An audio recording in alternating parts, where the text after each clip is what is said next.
So we spend a lot of time on this channel laying out details and kind of to-do lists for young high school athletes and their parents, if they're interested in playing their sport at the college level. And it's natural. I'm a big believer in this lifestyle during your college years. And so I believe that the benefits to doing this far outweigh the negatives. However, like any other job or any other commitment, and yes, I call this a job. You are making a commitment to play. And so, there are going to occasionally be some headaches that are going to come up simply by virtue of you being an athlete who plays your sport for your college. And so today what we're going to do is we're going to go in a little bit of a different direction. We're going to talk about some of those headaches. But first, my name is Blake Starkey. I help high school athletes and their parents understand all the stuff they're going to have to do if they want to play their sport at the college level. And I like to think I know a little bit about it because, you see, for over 20 years, I was a high-level NCAA Division I head coach. I have personally recruited and signed more high school athletes to full athletic scholarships than I could count. And with what I do now, I've helped even more families and kids successfully gain spots on college teams. And it's just something that I'm really passionate about. And so if this sounds like you, if this sounds like something that you're interested in, I like to think of myself as your biggest advocate, cheerleader, and possibly asset. So, diving into some of the things that sometimes make being a college athlete challenging. Well, being a member of a college sports team, you're sometimes going to have to make sacrifices and pass up certain activities that normal college students don't because they don't have the commitments that you do. The biggest sacrifice that athletes make is time. They have time commitments that the regular student body just doesn't have. And I think the easiest way to do this would be to look at a regular day when a college athlete is in season, and then also look at a road trip and the time commitments with both. So as you know, there's 168 hours in any given week and 24 hours in a day, and we all, kind of choose how we spend our time. But for athletes, that looks a little bit differently, and I'm going to go ahead and kind of look at my list here. On a daily, if not weekly basis, student athletes have to take into account eating, sleeping, practices, mandatory weight room hours, mandatory study hall hours, occasional mandatory athletic-related workshops, working out, competing, traveling, studying, and going to class. And this seriously chews into their time. I mean, everybody wants a piece of them. Their friends, their coaches who want results, their teachers who want results.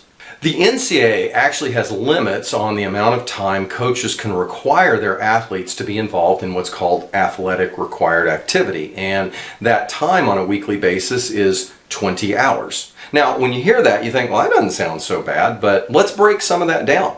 If we had a competition on a Friday and then also on a Sunday, each competition was listed as 3 hours. So if we played on Friday, and let's say we played and we were done inside of 2 hours, it was listed as 3 hours. If it took us 4 or 5 hours, it was listed as 3 hours. Every day that we have practice, 5 days a week, is listed as 2.5 hours. If the kids go to the weight room, and our kids would lift 3-4 days a week, that was always listed as an hour. If they had study hall, that time was recorded as well. And so when you start kind of looking at that on a 7-day week, that time can get gobbled up really, really quickly. And I personally think that most athletes, even though it's listed as 20 hours a week, I think most athletes are putting in above and beyond that. Now, road trips is where it gets kind of interesting because, if we had a competition and we had to leave where we were and we had to fly to Texas to play the University of Texas on a Friday and then play Texas A&M on a Sunday,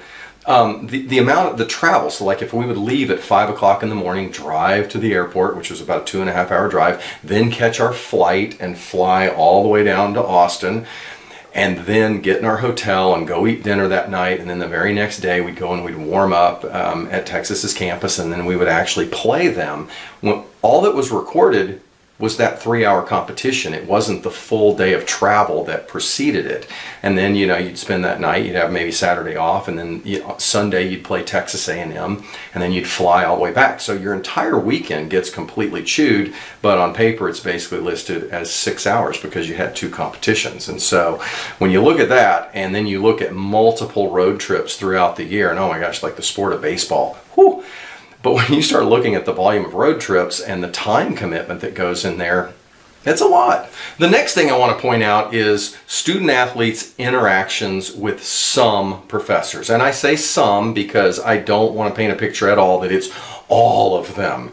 And what I mean is, look, I think college instructors, very similar to college coaches, they want results. You know, it's important to them that the kids who are in their class are getting as much out of the class, and it's really hard to do that if you're not in class. And so it was always really important for our athletes to early on really establish relationships and talk to their professors. And because see, here's the deal. Look, skipping is absolutely part of college. I don't think there's ever been a college student who attended, well, maybe there is, attended every single class. But student athletes, not at all. Student athletes literally cannot afford to skip a class because they can already look at the semester in front of them and they can look at it and they can say, well, we're going to be out of town on this day, this day, this day. Student athletes are already going to miss a lot of classes, and so they really can't afford to have a blow-off day. And yeah, I mean, when we used to take road trips, I can still see this in my head. We would get back and I would turn on the dome light, I'd turn around, I'd look at all of them and I'd say, everybody, we got practice off tomorrow, which I always gave them off just because we a lot of times we left on a Thursday and we didn't get back till Sunday night. And so, no, we're not going to practice on Monday.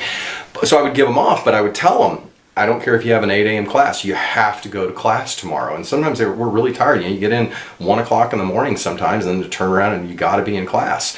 And look, you know, some professors are, and this is another thing, is it's kind of institution by institution. Now, the schools that I worked at, you know, for the most part, there were agreements in place between the athletic department and the various academic departments. And so the professors knew who the athletes were, and there was a lot of work that went into, you know, communication, specifically through, you know, like our academic services, specifically for the athletes.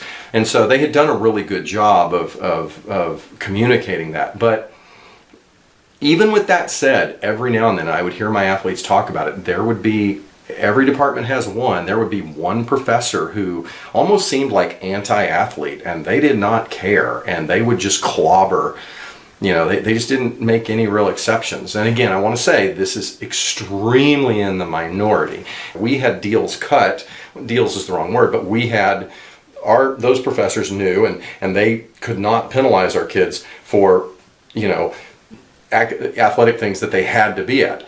But there are some schools where those deals are not in place, and that can make it kind of tough on the athlete. So I think these are really great questions to ask if you're in the recruiting process. Ask the coaches, say, hey, how does it work? You know, like if we're on road trips and we have to miss a class, how does that work at your school? Great question to ask.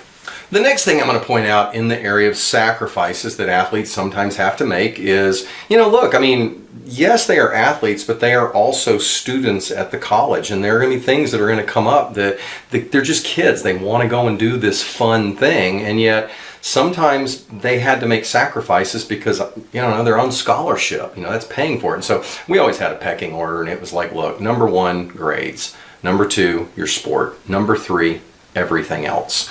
And it was just really easy buckets. And so I could literally look at them and say, okay, what category does this fall in? Now, I will say, I believe most coaches, we go out of our way to really work with our athletes. We're not hard asses where we're trying to make your life impossible. And so, like, you know, give you some examples.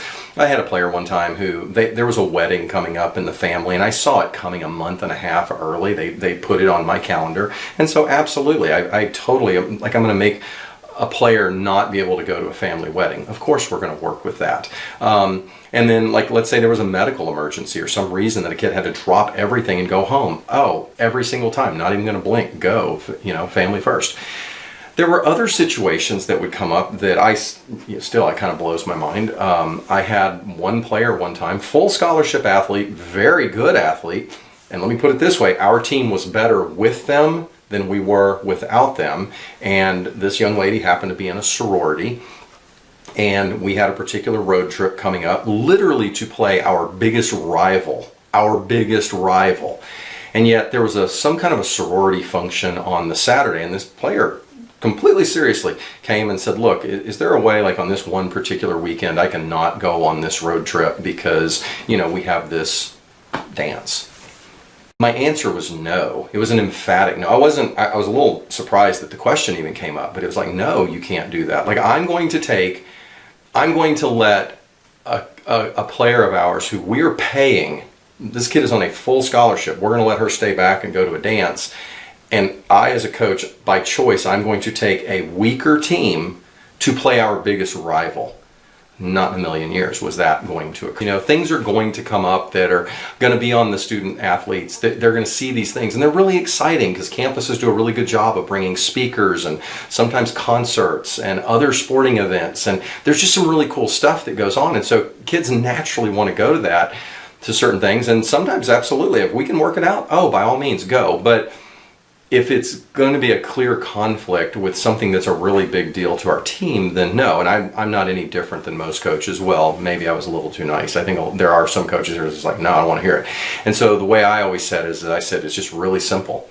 Grades first, your sport and everything that goes along with your sport, weight room, whatever, second.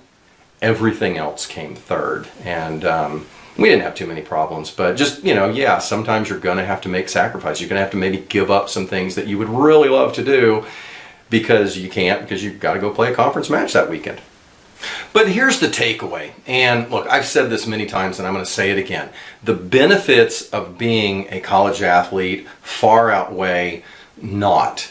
And listen, meaning if you have a chance to do it, I highly recommend doing it because there are some certain things that happen. And when I'm having this discussion about some of the stuff that is a challenge to being a college athlete, even then there's a positive takeaway. And what that positive takeaway is for me, bigger than anything else, time management. Athletes have to learn time management. We actually had courses, mandatory courses, that each athlete had to go through first semester of their freshman year, where really getting them ready for college life and having to take into account the time commitments that they would have. And it's like, you better become really, really good at managing your time on a daily basis. How you take that, how you take that syllabus from each class and get that on a calendar so you see these things coming around the corner. And the beauty of time management, it's one thing to take a time management course. It's another thing to be put in literally a 4-year time management course, because if you're a college athlete, you're literally perfecting time management skills and you're perfecting to-do lists and all these things. And the beauty is that follows you the rest of your life. Like, look, I'm a long way from when I was a scholarship athlete, but time management skills that I learned during that time, they're still alive and well. I use them daily. So I hope this hasn't been too scary of a discussion as we talk about some of the things that are sometimes challenging being a college athlete versus just being a normal student. And anyway, again, I've said it, I'm biased. I believe this is one of the best things if you have the opportunity to do it. I think it's great because of just the life lessons that you learn. And so look, if this is something that you're interested in, I've mentioned this before, down at the bottom of this video, there's a link. If you'll click that link, I put together it is a top-notch walkthrough. So anybody who's curious about this or wanting to do this, grab a copy of that because it really kind of lays out freshman, sophomore, junior, senior year, everything, all the stuff you need to do that we advise to really do all the right things and then later get yourself noticed and recruited by college coaches, but to really put yourself in a good position. And so, that resource down there is amazing. Look, we will be turning around and having another discussion. This is all we've really talk about on this channel is college athletics and college athletic scholarships and how to get yourself recruited to play your sport at the college level. But look, anyway, as always, I want to wish you the absolute best of luck with everything you're doing, your sport, your grades, your goals, just all of it. And we will be talking soon. Take care.